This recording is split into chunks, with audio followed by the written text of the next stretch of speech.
Hello. A big welcome to you all. And I'm really excited to be talking about the two biggest factors that really create so much exhaustion and fatigue. And particularly, this is a big one for a lot of women.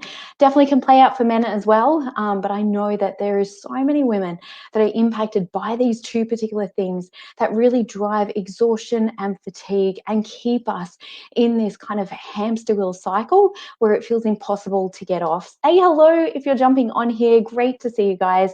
And if you're new to StreamYard, you'll need to accept permission so that I can see your name on here as well. I'd really love to see who's on here and to say a big hello as well. And of course, answer any questions that you guys have about this particular topic. So number one of the biggest reasons that continues driving exhaustion is the feeling of anger and resentment.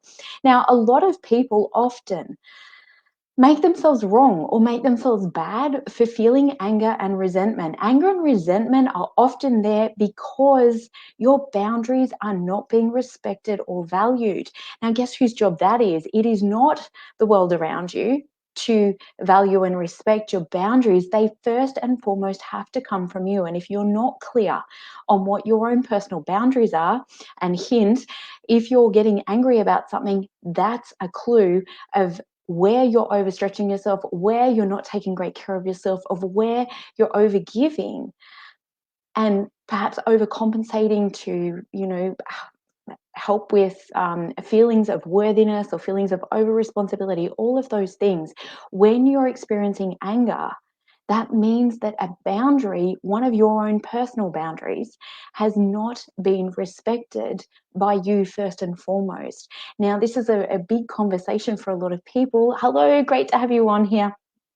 Um, and it really is one of those things that really can take its toll on personal relationships, because at any time that we're doing something but feeling a feeling of anger or resentment for doing it, and like I often used to experience this like many times in my life, because I felt so stretched majority of the time. I felt like I was constantly doing everything for everyone else and trying to keep everybody else happy, and would take things really, really personal when somebody complained or somebody felt critical or there was something else kind of going on there.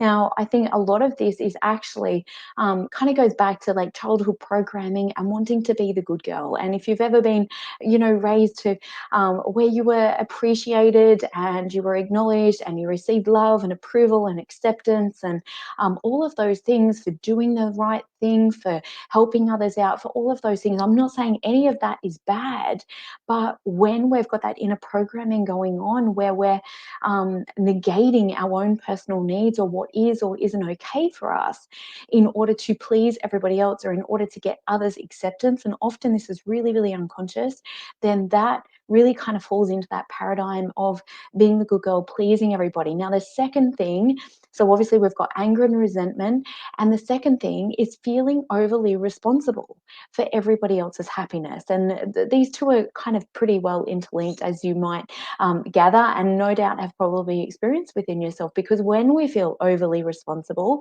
for keeping everybody else happy, or perhaps you had a rule or have a rule like I did, which was I can't be happy until everybody else is happy, it's a pretty impossible task, and that leads to anger and frustration and resentment as well. So you can see how these are all kind of interlinked to a lot of that subconscious, unconscious programming of how we received love, approval, acceptance within our birth family, within society, all of those different things. And when we're not actually taking the actions to do the inner work to resolve this, we will continue to attract people into our life that either demand it from us or just believe that's the way it is, because that's the way we've always shown up. We've enabled that behavior to continue by actually not speaking our own personal truth, by not being honest and upfront.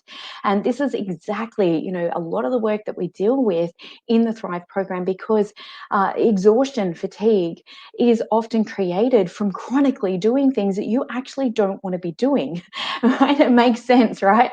And so all of these things need to be shifted at a deep level internally, because remember, the external world is only feedback for what's kind of going on. So when we're continually believing those things, oh my gosh, I'm feeling guilty now. I believe that I'm selfish, I'm bad, I'm wrong if I'm taking care of me, or I'm doing the things that are supportive to me. But that means, somebody else is missing out, or I'm not doing what they want me to do. It often is heavily associated, and that was certainly my pattern, and it still can show up. So we've got to be really conscious around those things, of driving deeper guilt and shame for feeling the way that we do, for feeling, oh my gosh, I don't want to do this particular thing. Now I feel bad. Now I feel unloving. Now I feel I'm an awful human being, or I'm failing in my particular role as a mum, or as a wife, or as a partner, or in my, in whatever area of life. It might be as a daughter, as a sister, as a friend, all of those things where we've trained the people around us that we are a people pleaser, that we'll say yes no matter what.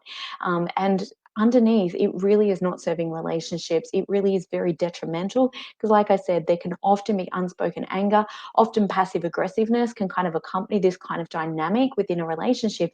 And it creates this kind of like, oh, they're saying yes, but I kind of get that they're not okay, or that they actually don't want to do this. And now we're sending mixed messages, because in all honest truth, we actually haven't been taught how to respect our own needs, how to communicate those effectively from a place of self-love and self-compassion, first and foremost for ourselves, but being able to express those from our heart, where we're really reaching the other person's heart, where now it's not an ego war of, oh my gosh, well, you said that you'd do this thing for me, or it's a tit for tat thing, because all of that comes from our ego defensiveness of needing to justify, defend, criticize, judge. Like, all of those things come into play when we're speaking from our head. So this is one of the most critical things in terms of really understanding at a deep level what's going on for you, what's driving this particular behavior, and doing the inner work around this to heal this, because your world will be a reflection of this. And like I said, when we're experiencing anger, when we're experiencing resentment, often it's because we're not honoring and respecting our own boundaries. But how do you do that if you've never actually been taught how to do that, or how to communicate them effectively without leading to further disruption or breakdown in your relationships? And honestly, like, it's been a huge part of the inner work that I've done over the years for myself, and also in my intimate relationship.